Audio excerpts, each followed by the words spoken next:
Question है कि उत्तर भारत की प्रथम मुस्लिम शासिका कौन थी। अब देखिए इसके लिए जो उत्तर है ये होगा रजिया सुल्तान। रजिया सुल्तान एक गुलाम वंश की शासिका थी। अगला क्वेश्चन है कि निम्नलिखित में से वह दिल्ली का सुल्तान कौन सा था जिसकी मृत्यु पोलो खेलते हो समय हो गई। आपके ऑप्शन है कुतुबुद्दीन ऐबक, अलाउद्दीन खिलजी, फिरोज शाह तुगलक और गयासुद्दीन तुगलक। ये क्वेश्चन देखिए कई बार पूछा गया है। संयुक्त मैट्रिक स्तरीय प्रारंभिक परीक्षा 5/5/2002 में, सीजीएल के टायर 1 में 2014 में, और इसके अलावा ये एक बार और पूछा गया है 1/9/2016 के, मतलब एसएससी सीजीएल में ही। सीजीएल में ये 2 बार पूछा गया है और एक बार एसएससी 10+2 में पूछा गया था। तो आप देख सकते हैं क्वेश्चन की वैल्यू क्या है। और इसके अलावा हम आपको एक्स्ट्रा फैक्ट बताते जा रहे हैं। तो हो सकता है कि आपको एक वीडियो में, मतलब कि लगभग 30 से 35 मिनट के वीडियो में 85 क्वेश्चन मिले, लेकिन जो भी मिलेगा इससे आपको और भी फायदा होगा। कई जगह आप टेस्ट में देखते हैं कि वहाँ पे बस क्वेश्चन आया, उत्तर बता के सीधे आगे, तो उस समय आपको रटना पड़ता है। यहाँ पे जो भी एक्स्ट्रा फैक्ट होगा हम बताते चलेंगे। इसके लिए सही उत्तर है कुतुबुद्दीन ऐबक। देखिए कुतुबुद्दीन ऐबक गुलाम वंश का पहला राजा था। 1206 में जब मोहम्मद गोरी यहाँ से चला जाता है और काबुल में मोहम्मद गोरी की जब मृत्यु हो गई तब ये भारत में था, और तब तक जब तक मोहम्मद गोरी जिंदा था तब तक ये भारत में उसका मतलब कि एक सूबेदार था। लेकिन जब मोहम्मद गोरी की वहाँ पे मृत्यु की खबर आती है, इसने अपने आप को राजा घोषित कर दिया और ये राजा बना 1206 में। काबुल इसकी राजधानी भी हुआ करती थी, लाहौर राजधानी होती थी, और 1210 में इसकी मृत्यु हो गई। आप इसको पोलो कहिए या फिर चौगान कह सकते हैं। चौगान खेलते हुए इसकी मृत्यु हो गई थी। तो यहाँ से बस आपको 2 ही चीज पूछे जा सकते हैं कि ये कब से कब रूल किया। इसके अलावा जो गुलाम वंश है इसको हम एक नाम से और जानते हैं, मामलुक वंश। मामलुक वंश, तो ये आप जानिए। अगला है कि दिल्ली सल्तनत का राज्यकाल कब समाप्त हुआ। दिल्ली सल्तनत का राज्यकाल कब समाप्त हुआ? 1498, 1526, 1565 या फिर 1600। ये क्वेश्चन CHSL 10+2 की परीक्षा में एक बार पूछा गया है 2014 में। यहाँ पे आप देख सकते हैं। यहाँ पे हम 5 सेकंड तक रुक रहे हैं ताकि आप अपना उत्तर कमेंट करके बता पाएं। ये है 1526। 1526 में कैसे समाप्त हुआ? तब आ गए थे मुगल। मुगल में सबसे पहले भारत कौन आया? बाबर। तो जब बाबर भारत आता है तो यहाँ पे जो दिल्ली सल्तनत का राजा था लोधी वंश, जिसका नाम था इब्राहिम लोधी, इसको हरा करके कहाँ हराया? पानीपत के पहले युद्ध में। पानीपत के पहले युद्ध में, पानीपत का पहला युद्ध 1526 में हुआ। तो इब्राहिम लोधी को हरा करके मुगल जो दिल्ली सल्तनत थी इसको खत्म कर दिया और यहाँ पे मुगल वंश की नींव डाला। तो ये है 1526, 56 नहीं 1526। अगला है कि दिल्ली के सुल्तान का पद संभालने से पहले बलबन किस सुल्तान का प्रधानमंत्री था? आपके ऑप्शन है नसीरुद्दीन, कुतुबुद्दीन ऐबक, बहराम शाह, आराम शाह। ये क्वेश्चन 10+2 में पूछा गया था। जो दिल्ली जोन का पेपर था 11/12/2011, जो 10+2 का LDC का पेपर होता है उसमें पूछा गया था। सही उत्तर है नसीरुद्दीन। देखिए होता क्या है कि एक बलबन को ये 20 साल तक रूल किया और इसे सबसे पावरफुल राजा माना जाता है गुलाम वंश का। देखिए गुलाम वंश की स्थापना जब 1206 में हुई तो 1210 में कुतुबुद्दीन ऐबक की मृत्यु हो गई। लेकिन कुतुबुद्दीन ऐबक के बाद जो इल्तुतमिश आया ना, ये कई नए नए काम किए। इसने एक चालीसा बनवाया। चालीसा मतलब कि 40 लोगों का एक ग्रुप था। जैसे आज के समय में आप एक कैबिनेट मंत्रालय देखते हैं, उसका एक हेड हुआ करता था। 40 लोगों का हेड, एक व्यक्ति जिसको चालीसा का प्रमुख कहते थे, और ये रिपोर्ट करता था सीधे सुल्तान को। अब हुआ क्या कि जब ये चालीसा थोड़ा पावरफुल होने लगा तो ये चालीसा इनके खिलाफ, राजा के खिलाफ ही काम करने लगा।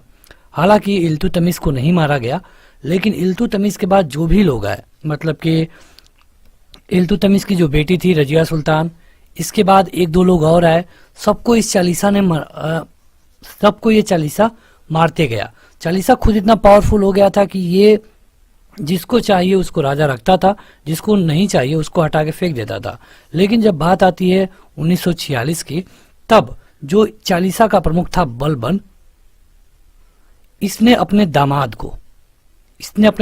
इसके दामाद था नसीरुद्दीन, इसको राजा बना दिया। देखिए जब ये अपने दामाद को राजा बना दिया ना, अब तो ये अपने दामाद को मारेगा नहीं, तो ये अपने दामाद को नहीं मारा और जो नसीरुद्दौन था ये लगभग 20 सालों तक राज किया।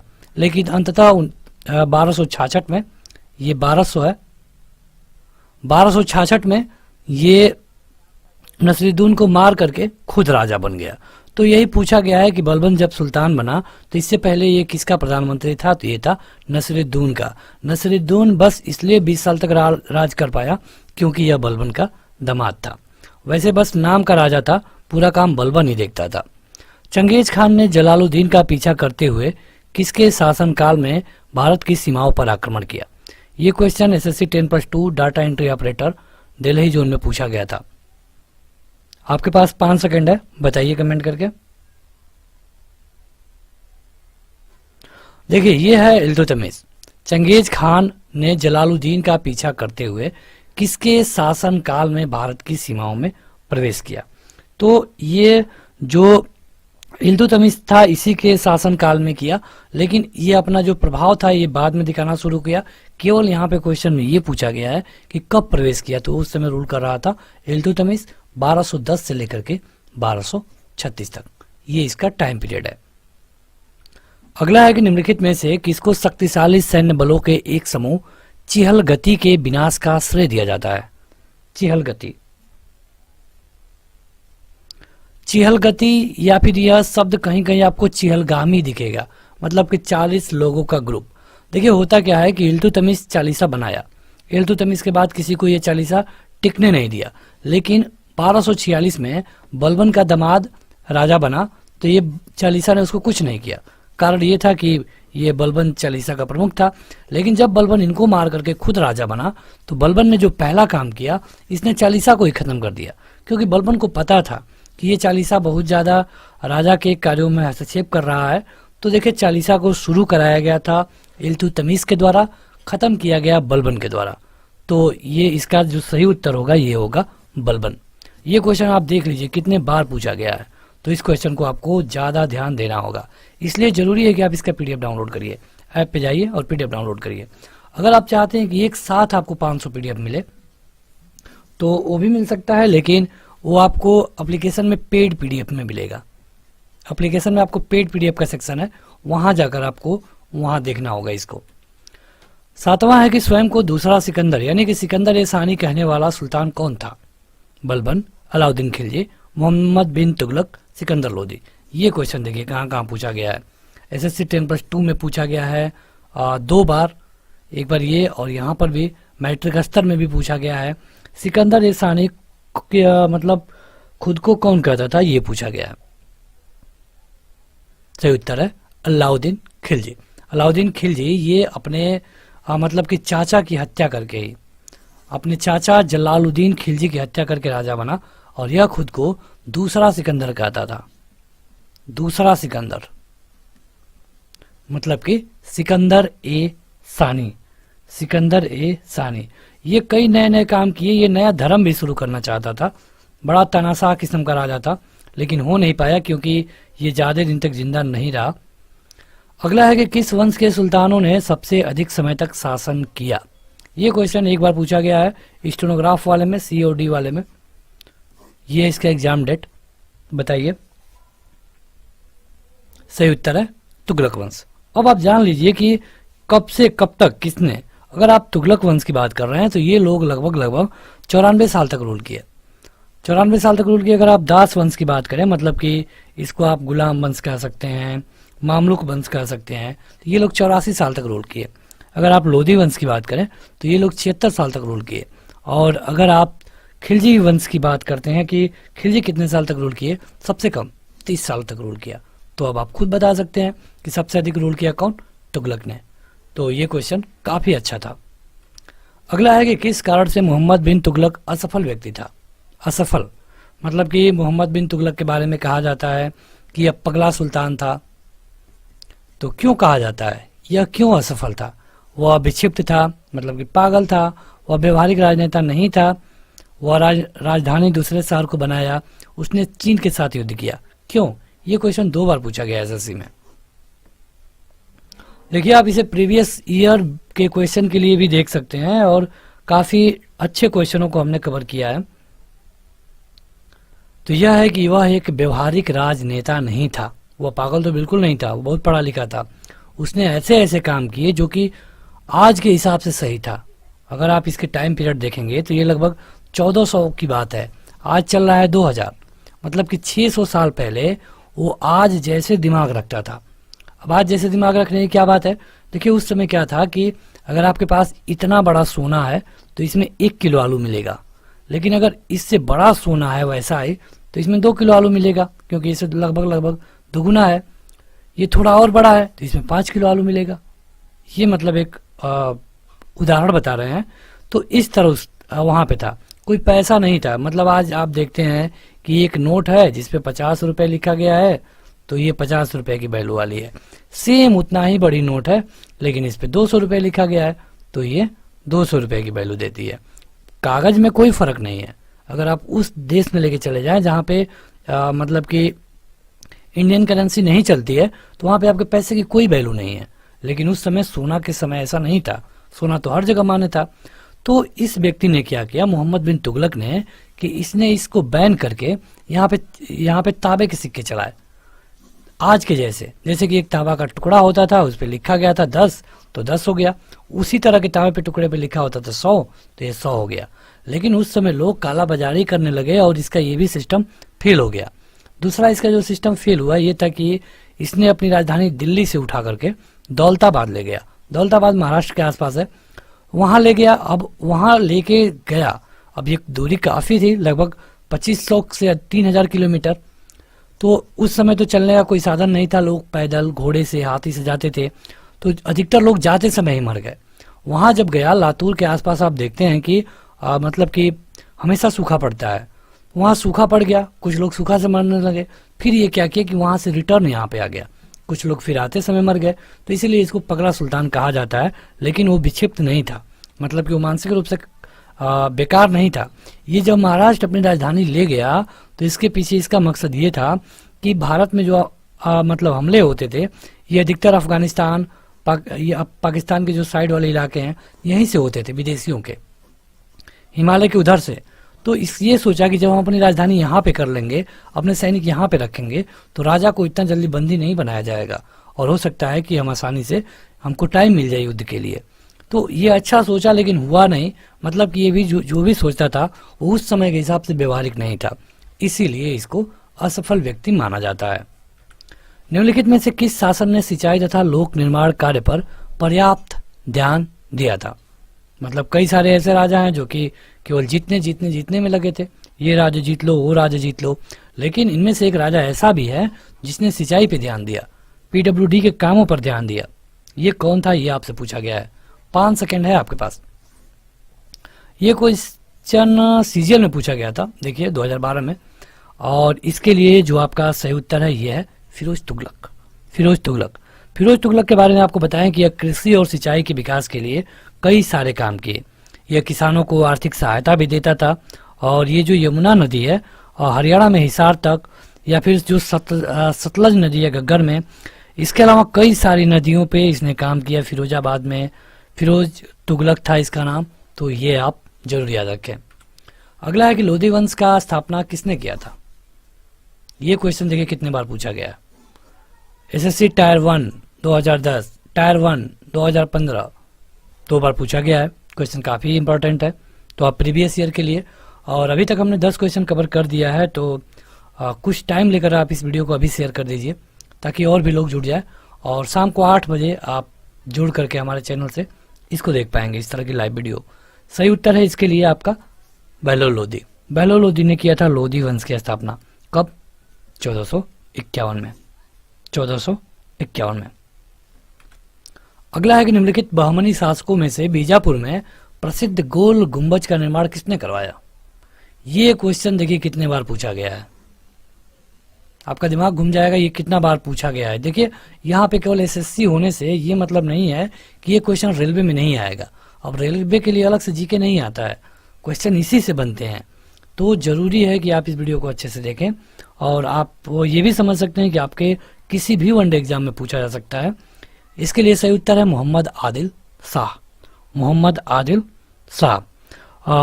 देखिए ये गोल गुंबद की बात की जा रही है, इसका जो निर्माण था ये पूरा करवाया गया था 1656 में। 1656 में चांद बीबी की शासक थी, मतलब चांद बीबी कहाँ की शासक थी ये पूछा गया है। ये क्वेश्चन 1-2 बार पूछा गया है, CHSL में भी पूछा गया है और मैट्रिक स्तरीय प्रारंभिक परीक्षा में भी पूछा गया है। यहाँ पे देखिए सही उत्तर है अहमदनगर। जो चांद बीबी थी अहमदनगर के हुसैन निजाम शाह की पुत्री थी। कभी कभी पूछा गया है, हुसैन निजाम शाह की पुत्री थी और इसका विवाह अली आदिल शाह से हुआ था।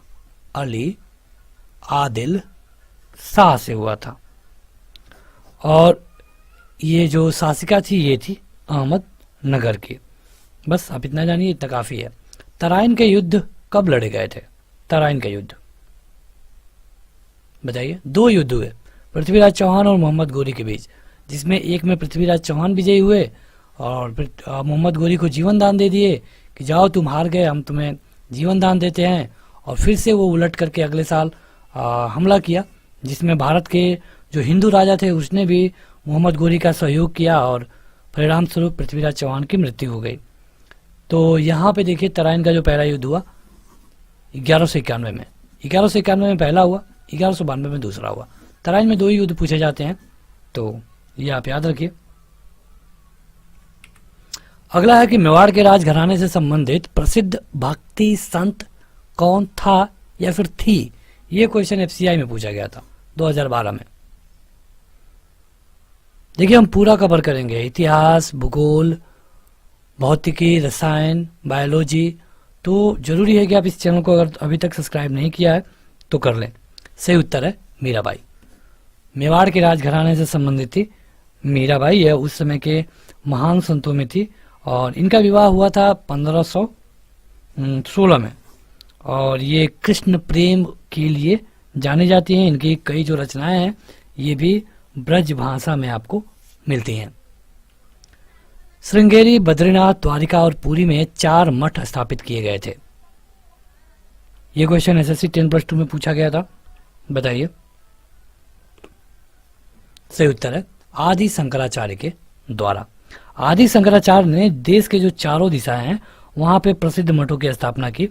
पूर्व में आप देखेंगे तो पुरी में है, मतलब कि उड़ीसा, और इसके अलावा पश्चिम में आप देखेंगे तो द्वारका में है, उत्तर में आप देखेंगे तो केदारनाथ में है, दक्षिण में आप देखेंगे तो श्रृंगेरी में है। यह पूछा गया था इस क्वेश्चन में। तो यह है आदि शंकराचार्य। अगला है कि सूफी परंपरा में पीर से क्या मतलब है? सूफी परंपरा में आपको पीर शब्द सुनने को मिलता है, तो पीर से क्या मतलब है? यहाँ पे 4 विकल्प है। ये क्वेश्चन MTS में पूछा गया था 2011 में। तो पीर का मतलब है सूफियों का गुरु। पीर का मतलब रियल मतलब होता है गुरु, और जो शिष्य होते हैं उनको मुरीद कहा जाता है। तो पीर का मतलब है सूफियों का गुरु। अगला क्वेश्चन है कि निम्नलिखित में से किसने सोमनाथ मंदिर पर आक्रमण किया था? ये question Delhi police sub inspector में पूछा गया था पेपर 1 में। तो बताइए कि निम्नलिखित में से कौन है जो कि सोमनाथ मंदिर पर आक्रमण किया था? यह है महमूद गजनी, इसको गजनवी भी बोला जाता है। तो यह है महमूद गजनी। ये 1025-26 में सोमनाथ मंदिर पर आक्रमण किया और ये मंदिर लूटने केवल आया था। सोमनाथ मंदिर कहाँ पे है ये भी आप हमें कमेंट करके बताइए कमेंट बॉक्स में।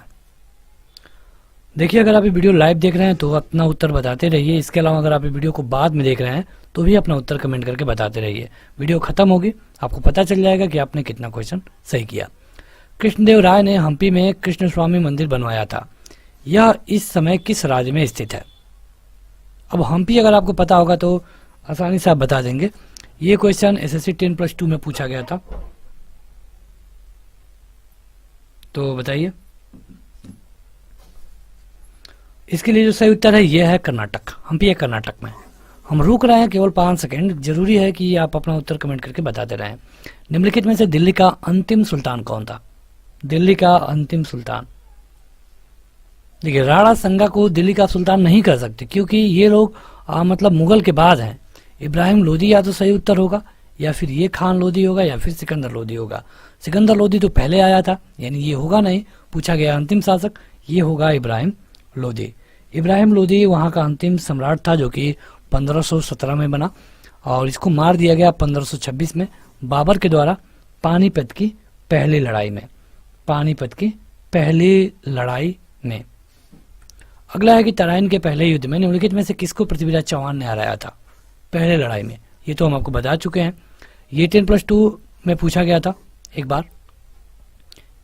यह है मोहम्मद गोरी। मोहम्मद गोरी को हराया, जीवन दान दे दिया, लेकिन ये फिर से पलट करके अगले साल, जो कि मतलब आशा नहीं था कि हमला करेगा और कर दिया। और यहाँ पे पृथ्वीराज चौहान के साथ धोखा भी हुआ, क्योंकि कई जो हिंदू राजा थे इसने पृथ्वीराज चौहान के खिलाफ काम किया, तो इससे इनकी मृत्यु हो गई।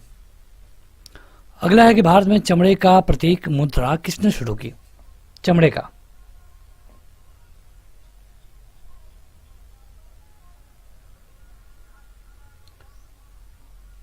देखिए ये क्वेश्चन जो पूछा गया था ना, ये थोड़ा अजीब टाइप का क्वेश्चन था। ये क्वेश्चन भले ही एसएससी में पूछा गया था, लेकिन अगर आप पूरे इतिहास को देखेंगे तो चमड़े की मुद्रा शुरू करने का इतिहास कहीं से नहीं मिलता है, कहीं से नहीं मिलता है। कोई चांदी का चलाया, कोई, तो ये क्वेश्चन अंततः एसएससी का ये गलत क्वेश्चन था, जो कि यहाँ पे विकल्प दिए गए हैं, क्योंकि कोई ऐसा राजा नहीं है जो कि चमड़े की प्रतीक मुद्रा चलाया हो। अगला है कि भक्ति प्रचारक शंकरदेव ने निम्नलिखित प्रादेशिक भाषाओं में से किसका उपयोग करके उसे लोकप्रिय बनाया। ये क्वेश्चन पूछा गया था एलडीसी में प्रथम पाली में। यह है असमिया। असमिया, शंकरदेव असमिया भाषा का प्रयोग करके उसे लोकप्रिय बनाए हैं। अगला क्वेश्चन है कि अमुक्त मालद्य किसकी रचना है। अमुक्त माल्यद, ये किसकी रचना है, ये आपको बताना है। ये क्वेश्चन 10+2 में पूछा गया था। यह है कृष्णदेव राय की। कृष्णदेव राय को विजयनगर से आप जानते हैं, और विजयनगर की स्थापना 1300 के आसपास की गई थी। ये एक तेलुगु साहित्य में लिखा गया था। वहाँ पे तेलुगु साहित्य होता था जिसमें तेलुगु, तमिल और कन्नड़ कवि एक जगह आते थे, तो उसी समय इसको लिखा गया था। ये आपके लिए जानना जरूरी है। अगला है कि पृथ्वीराज चौहान को मोहम्मद घोरी ने किस युद्ध में हराया। ये क्वेश्चन MTS कोलकाता क्षेत्र में, CGL, और CGL में 2 बार पूछा गया है। देखिए काफी अच्छा क्वेश्चन है। तो यह है 1191 में पृथ्वीराज चौहान ने हराया। 1192 में पृथ्वीराज चौहान को हराया गया। देखिए जो एक राजा था, हिंदू राजा जयचंद ने पृथ्वीराज चौहान के खिलाफ काम किया। दरअसल इनकी प्रॉब्लम कुछ अलग थी। जयचंद की जो पुत्री थी उसका शादी हो गया था पृथ्वीराज चौहान के साथ। ये थोड़ी जबरदस्ती हुआ था, तो ये जयचंद मतलब ये शादी नहीं चाहता था, लेकिन ये इन दोनों के मर्जी से हुआ और जयचंद इसी से खफा था और इसने पृथ्वीराज चौहान को धोखा दिया और इसी कारण पृथ्वीराज चौहान को हरा दिया गया। लेकिन जयचंद को भी 1194 में फिर से मोहम्मद घोरी ने हरा दिया। मतलब कि ये धोखा दिए दूसरे को और इनको भी मरना पड़ा। अगला है कि तालीकोटा प्रसिद्ध युद्ध कब हुआ था। तालीकोटा का प्रसिद्ध युद्ध, देखिए ये हुआ था आपका 1556 में। क्यों हुआ था, किसके किसके बीच हुआ था, बता पाएंगे। ये हुआ था बहमनी और विजयनगर, इन दोनों की सेनाओं के बीच में हुआ था। ये आप जानिए, ये क्वेश्चन मल्टीटास्किंग में पूछा जा चुका है। अधिकांश मंगोलियाई आक्रांता किसके शासनकाल में भारत आए। आक्रांता मतलब कि जो आक्रमण करने वाले, लूटपाट करने वाले, ये आए थे। ये पूछा गया है कि किसके शासनकाल में भारत है। यह है अलाउद्दीन खिलजी। ये क्वेश्चन मल्टीटास्किंग में पूछा गया था। देखिए आप खुद जब उत्तर देंगे ना तो आपको पता चल जाएगा कि आपकी तैयारी कितनी है। आप चाहे अब तक कितना भी पढ़े हैं, आप प्रीवियस ईयर के क्वेश्चनों में कितना दे पा रहे हैं। तो इसलिए जरूरी है कि आप अगर वीडियो को बाद में भी देख रहे हैं तो भी अपना उत्तर कमेंट बॉक्स में जाके बताते रहिए। देखिए अगर हम अलाउद्दीन खिलजी की बात करें तो मंगोल आक्रमण हुए थे, कई सारे काबुल के भी जो आक्रमणकारी थे भारत आए थे। तो ये था खिलजी वंश। खिलजी वंश का आप टाइम पीरियड देखेंगे तो काफी कम है, 1290 से 1320 तक, केवल 30 साल। खलीफा से प्रतिष्ठापन पत्र मांगने और प्राप्त करने वाला पहला सुल्तान कौन था। ये था इल्तुतमिश। ये क्वेश्चन देखिए 2 बार पूछा गया। देखिए होता क्या है कि जब कुतुबुद्दीन ऐबक, यहाँ पे एक सूबेदार था मोहम्मद गोरी का। मोहम्मद गोरी जब लाहौर में मृत्यु हो जाती है, इसको पता चला कि मोहम्मद गोरी मर गया, तो ये खुद को राजा घोषित कर दिया 1206 से लेकर के 1210 तक। लेकिन इसके बाद इसकी मृत्यु चौगान खेलते हुए हो गई। इसके बाद जब इल्तुतमिश राजा बना, तो इल्तुतमिश ने खुद को प्रमाणित कराया, जो खलीफा थे उनसे प्रमाणित कराया खुद को कि यहाँ का मैं राजा हूँ, कोई हम पे आक्रमण नहीं करेगा। तो ये इल्तुतमिश था। आगे बढ़ते हैं। अगला क्वेश्चन है कि निम्नलिखित में से किस सुल्तान दरबार में फारसी रीति रिवाजों को अपनाया गया? कौन ऐसा सुल्तान है जो फारसी रीति रिवाज को? वैसे तो आप देखेंगे जो भी मुगल वंश के बाद आते हैं सभी फारसी वाले हैं, लेकिन ये मुगल वंश से पहले वाला है, ये है बलबन। ये फारसी से कई सारे जो वहाँ के शिष्टाचार थे उनको लिया, जैसे इसने अपने आप पौबोस की शुरू करवाया, सिजदा इसने शुरू किया, तो ये सारे फारसी थे। ये था उत्तर बलबन। ये क्वेश्चन मल्टीटास्किंग में पूछा गया था। बाजार विनियमन प्रणाली आरंभ की गई थी किसके द्वारा? मतलब कि बाजार में लेन देन ये शुरू किया गया अलाउद्दीन खिलजी के द्वारा। अलाउद्दीन खिलजी ने बाजारों के लिए काफ़ी काम किया और जो भी दैनिक उपयोग की वस्तुएं थी इनको विनिमय में लाया गया। ये क्वेश्चन एलडीसी में पूछा गया था। अगला है कि नीचे दिए गए दिल्ली के सुल्तानों के वंशों को कालानुक्रम में व्यवस्थित करिए। मतलब कौन पहले आया कौन बाद में आया। ये क्वेश्चन काफ़ी अच्छा है। 5 सेकंड मिलेंगे आपको, बताइए सभी लोग कौन सही है। देखिए सबका अगर आप सन जानेंगे ना तो आसानी से बता देंगे, अगर आप सन जानेंगे तो आसानी से बता देंगे। देखिए सबसे पहले बात करते हैं गुलाम की। ये रूल किया 1206 से लेकर 1290 तक। अगर आप इसके बाद देखेंगे खिलजी की तो 1290 से लेकर के 1320 तक। तुगलक की बात करें 1320 से लेकर के 1414 तक। सैयद की बात करें तो 1414 से लेकर 1451 तक। ठीक है, बस 4 हो गए। अब बताइए कि कौन पहले आया। तो आप देखेंगे कि गुलाम पहले आया, यानी कि 4 किस्में शुरू में है, ये किस्में है और एक किस्में है, बाकी ये दोनों हो गए गलत। गुलाम के वंश बाद कौन आता है? खिलजी, यानी कि 4-1। इसके बाद 3 और 2 में से कौन पहले आया? तो पहले आता है 2, बाद में आता है 3, यानी कि यहाँ पे ये सब क्लीन कर दें हम तो आपका सही उत्तर हो जाएगा चौथा। पहले गुलाम, उसके बाद खिलजी, उसके बाद तुगलक, उसके बाद सैयद। ये क्वेश्चन एसएससी 10+2 एलडीसी में पूछा गया था। देखिए अगर आप अदर चैनलों की वीडियो से मतलब इसकी तुलना करेंगे तो आपको ये दिखेगा कि यहाँ पे आपको ज़्यादा टाइम लग रहा है, लेकिन आपको एक्स्ट्रा फैक्ट भी मिल रहे हैं, वो आप ध्यान दीजिए। कई चैनलों पे हम देखे हैं कि बस क्वेश्चन आया उत्तर बता के सीधे आगे, वहाँ पे आपको रट्टा मारना पड़ेगा। यहाँ पे वैसी कोई झंझट नहीं है, 2 बार देख लेंगे तो आपको अधिकतर चीज़ें याद हो जाएंगी। निम्नलिखित में से किसे भारत का तोता कहा जाता है? भारत का तोता, ये मल्टीटास्किंग में पूछा गया था 2014 में, बताइए। सही उत्तर है अमीर खुसरो। अमीर खुसरो एक महान कवि हैं, इसके अलावा एक इतिहासकार भी हैं, संगीतज्ञ भी हैं, विद्वान भी हैं। इनको तूती-ए हिंद कहा जाता था। तूती-ए हिंद मतलब कि भारत का तोता, हिंद मतलब कि भारत। और इन्होंने कई बार लिखा भी है, ये कहते हैं कि मैं सच बोलता हूँ, मैं एक भारतीय तोता हूँ, यदि आप मुझसे छोटा या फिर कोई गीत सुनना चाहते हैं तो मुझको गाने के लिए बोलिए। ये उनका कथन है अमीर खुसरो का। वर्तमान दौलताबाद, जहां मोहम्मद बिन तुगलक ने दिल्ली से राजधानी को स्थानांतरित किया था, यह किसके समीप है? हमने आपको बताया था शुरू में ना कि ये अपने दिल्ली से राजधानी को वहां पे लेके चला गया था। ये कहाँ पे है? तो ये है महाराष्ट्र में, औरंगाबाद के पास, औरंगाबाद। ये क्वेश्चन मल्टीटास्किंग में पूछा गया था 2014 में। अगला है कि दिल्ली सल्तनत का उद्धारक कौन था? सल्तनत का उद्धारक, अच्छा क्वेश्चन है। ये क्वेश्चन मल्टीटास्क में पूछा गया था, बताइए। ये था बलबन। कब से कब तक रूल किया? 1266 से लेकर के 1286 तक। लेकिन देखिए ये जब मरा, जब ये खुद मरने वाला था तो इसका कोई बेटा नहीं था। मतलब एक बेटा था जो युद्ध में मारा जा चुका था, इसका एक नाती था, आप कह सकते हैं बेटे का बेटा, जो कि अभी उतना बड़ा नहीं था। और यही कारण है कि गुलाम वंश खत्म हो गया बहुत जल्दी। ये 86 में मरा और 1290 में गुलाम वंश खत्म हो गया।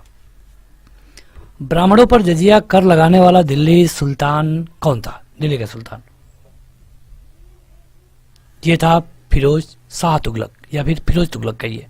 तो यहाँ पे क्या था कि जजिया मतलब क्या होता है कि जब भी आप कोई धार्मिक काम करेंगे, धर्म की यात्रा पे जाएंगे, तो आपको टैक्स देना पड़ेगा। ये मुस्लिमों से नहीं लिया जाता था, तो इसे हम जजिया कहते थे। ये क्वेश्चन टायर 1 में पूछा गया था, 2 बार पूछा गया है। दिल्ली सुल्तान का शासन कब शुरू हुआ? दिल्ली सुल्तान मध्यकालीन, जब आप पढ़ना शुरू करते हैं वहीं से शुरू है, एकदम मध्यकालीन से। सही उत्तर है 1206।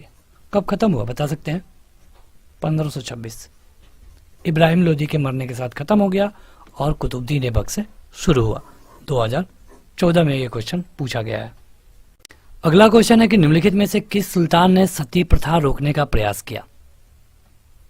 सती प्रथा रोकने का प्रयास किसके द्वारा किया गया? तुरंत अपना उत्तर कमेंट करके बता दिया करिए। देखिए सही उत्तर है इसके लिए आपका मोहम्मद बिन तुगलक। हमने आपको बताया ना, ये काफी बुद्धिमान था, बस ये व्यवहारिक नहीं था। इसने जो फैसले लिए सारे गलत हो गए, तो इसीलिए इसको पगला सुल्तान कहा जाता है। ये क्वेश्चन 2 बार पूछा गया है। निम्नलिखित में से भारत की किस संरचना या स्मारक में पहली बार भवन निर्माण के इस्लामी सिद्धांतों और सजावट का प्रयोग हुआ? इस्लामी सिस्टम से कौन सा घर बना है, यही पूछा गया है। ये स्टेनोग्राफर में पूछा गया था 2017 में। यह है अलाई दरवाजा। चलिए यहाँ से कई क्वेश्चन बनेंगे। अलाई दरवाजा कहाँ पर है ये आप हमें कमेंट करके बताइएगा। अलाई दरवाजा कहाँ पर है ये आप हमें कमेंट करके बताइएगा।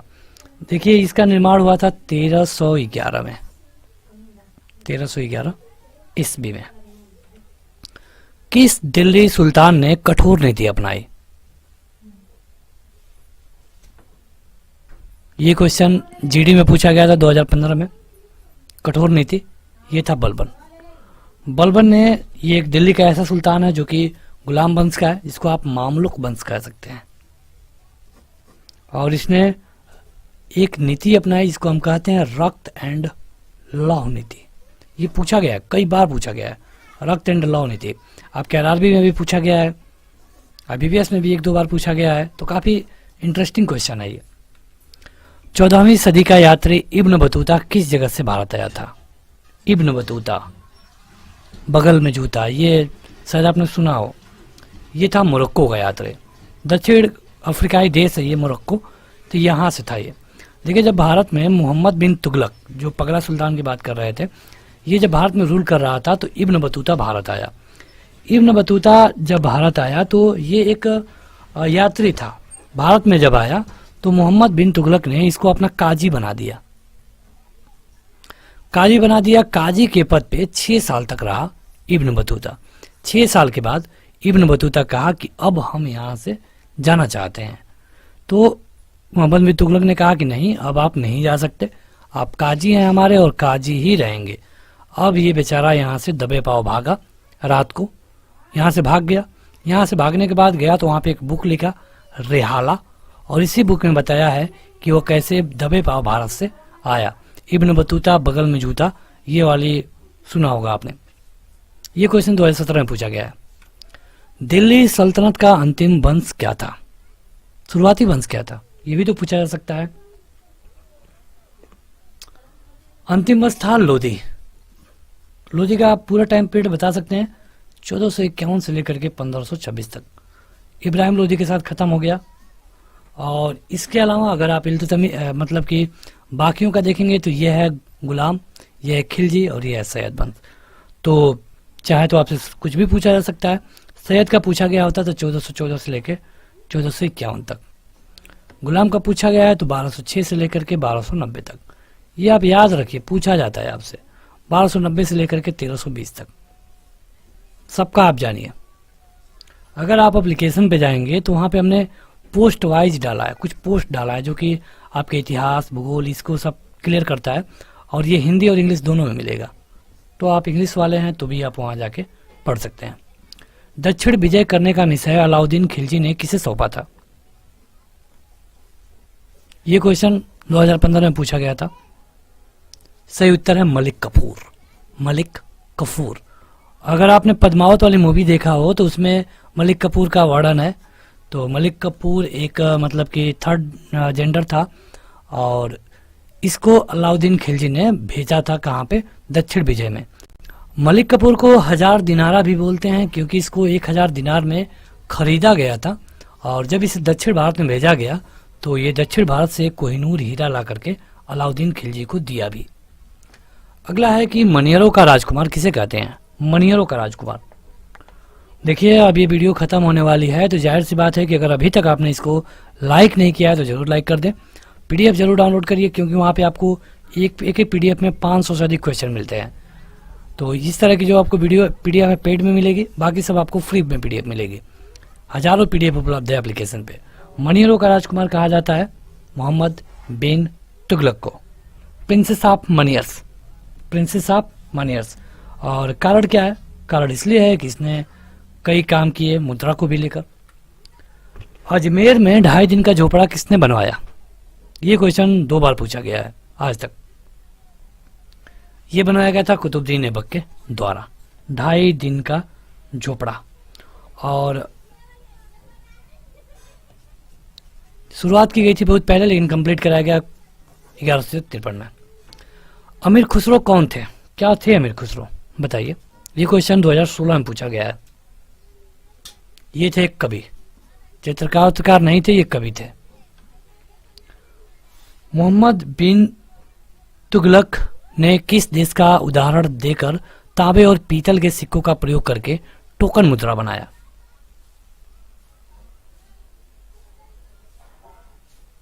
तो ये कहा था कि देखिए चीन में चल रहा है, हमारे यहाँ भी चल जाएगा। जैसे कि यहाँ पे नोटबंदी हो गई तो कई चीज़ें होती हैं जो वहाँ के क्षेत्र के हिसाब से चलती हैं। वहाँ पे चल रहा है, जरूरी नहीं कि इंडिया में भी चले। तो ये चीन में चल रहा था, इंडिया में नहीं चला और इसलिए इनको पगला सुल्तान कहा गया। देखिए यहाँ से कई चीज़ें पूछी जा सकती हैं आपसे। इनके जैसे रचना पूछे जा सकते हैं, तो ये 2 बाती या फिर इस तरह की कई सारी रचनाएं इनकी हैं जो आप जान सकते हैं। दिल्ली शहर की स्थापना किसने की? दिल्ली शहर, ये क्वेश्चन 2016 में पूछा गया था CPSI में। बताइए। सही उत्तर है तोमर। तोमर। तो दिल्ली की स्थापना की गई थी बहुत पहले, मतलब कि 736 ईस्वी में तोमर वंश के द्वारा। तोमर वंश के द्वारा। उस समय इसका नाम कुछ अलग था, लाल कोट कहा जाता था, लाल कोट। अगला है कि किस तुर्की शासक ने भारत में 1000 और 1026 ईस्वी के बीच 14 बार आक्रमण किया? बस इसका काम था लूटपाट करना। और ये था कौन, बताएंगे आप? तो ये था महमूद गजनवी।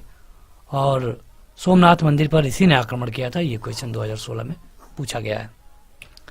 कौन से युद्ध में विजयनगर साम्राज्य का पतन हो गया? विजयनगर साम्राज्य का पतन होता है कब? ये हुआ था तालीकोटा के युद्ध में। कब हुआ था तालीकोटा का युद्ध? 26 जनवरी 1565 बहमनी से युद्ध हुआ था, बहमनी से। और इसी में विजयनगर समाप्त हो गया। जयपुर के महाराजा सवाई जय सिंह कहाँ स्थित वेधशाला का निर्माण नहीं कराया है? इलाहाबाद में। इलाहाबाद में ये निर्माण नहीं कराए हैं। इसके अलावा ये 5 जगह करवाए थे। कहाँ कहाँ? दिल्ली, मथुरा, वाराणसी, उज्जैन और जयपुर। तो ये करवाए थे ये 5 जगह, इलाहाबाद में नहीं कराए थे।